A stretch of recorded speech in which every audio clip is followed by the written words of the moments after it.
Well, the investigation, of course, is now underway into Sunday's devastating fire at St.Anne's Church. Joining us this morning in studio is Father Don Beyers, Rector at St.Anne's. Really appreciate you joining us on what must be another difficult morning for you. You know, you wake up this morning. I'm not sure if you went by the church or what you think, but I mean, we had some chopper images a little while ago just showing the devastation inside there. What's been going through your mind the last 24 hours? Care and concern for the community, and not just the parish community, but our larger community. That the church played such an essential role, and we will continue to play an important role in the community.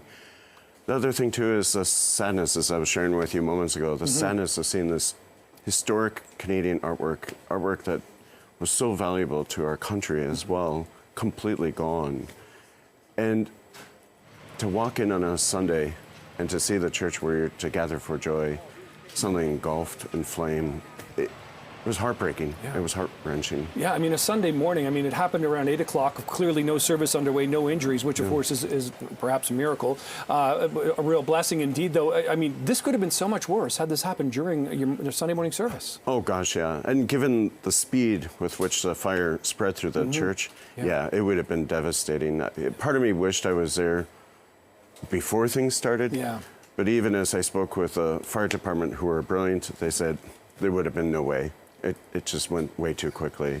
Yeah, old buildings, unfortunately, do tend to burn a lot faster these days. Different sort of building regulations. 1906 versus 2024, of course. I wonder if you can sort of walk me through maybe the first time you went into St. Anne's yourself, when you got the job, perhaps, and just what it felt like to walk through that church and what the community is like around it as well.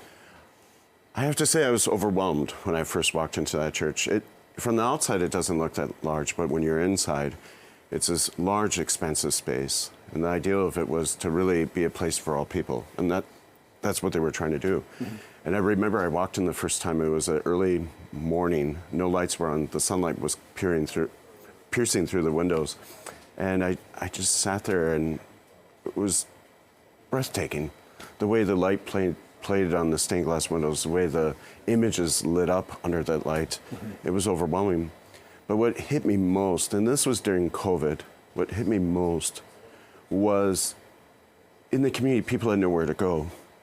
And so right away I thought, let's open the doors of this church, even for people to sit, to read, to talk, to pray. Our front plaza, people would gather. And to me, it reflected the community. That community, the Dufferin Grove and Davenport community, is a very tight-knit community. And the church provided a place for them all. And I will say, we are going to provide a place for them all. This isn't the end of the story. And the community, I think, is rallying with us as well to say, how do we revive this and think anew? And I'm sure there will be a lot of momentum towards that. What perhaps, if we can take as an encouraging, was that the walls withstood the fire. The walls are still there. Of course, everything inside seems to be destroyed or damaged. Do you think that there's anything potentially that could be pulled out, salvaged, saved at all? Do you have a sense at this point, or is it too early? It's too early to say at this point. I know in speaking with police and the fire department, it's very difficult to tell. I don't think their investigators can go in until today, because the fire was that severe. The roof did collapse, as did the dome, obviously. We will try to salvage whatever we can. It will probably take some time for us to do that. We are also working with our own leadership to determine what's the state of those exterior walls. Ideally, if we can save them, we will. I know I talked with Mayor Chow yesterday about it, and she and I both agreed, like, if there's any way we can really keep part of that history there, let's do so. That's a key piece of the city's history, no doubt about that. I mean, absolutely. I mean, and we've lost the art, unfortunately, but you certainly, like you said, you haven't lost the community. No. You haven't lost the spirit. But I wonder, for members of the church, what are the sort of interim plans for them? How will they sort of, still go and pray and worship? The great thing about church is we're not just limited to a building. And so really, we are going to continue with services as usual. Right now, I'm trying to determine which church or place that best would be. I'm going to remain present near the church. We got a great neighbor down the street that runs a coffee shop. And they said, I can be there, so I'm going to meet with people there. I'm going to be out in the community, walking around. People can come talk to me. The church is still going. My members are resilient. I was with them yesterday afternoon, and yes, deeply broken by what they've seen, but all of them, by the time we left our service in the afternoon, they were resilient. They were ready to say, what can we do to serve this community? And we will. I'm sure your faith and your belief gives you strength, but I wonder if we can, we have some images actually from our chopper this morning, sort of flying over the church. Could you help us sort of understand kind of what we're looking at? This is from a little bit earlier. You might be able to see it bigger in that frame there. There we go. But if you could perhaps talk our viewers through a little bit about what we're looking at this point, Father. Right now we're looking at it from the north side of the church. You can see the whole interior is largely charred and destroyed.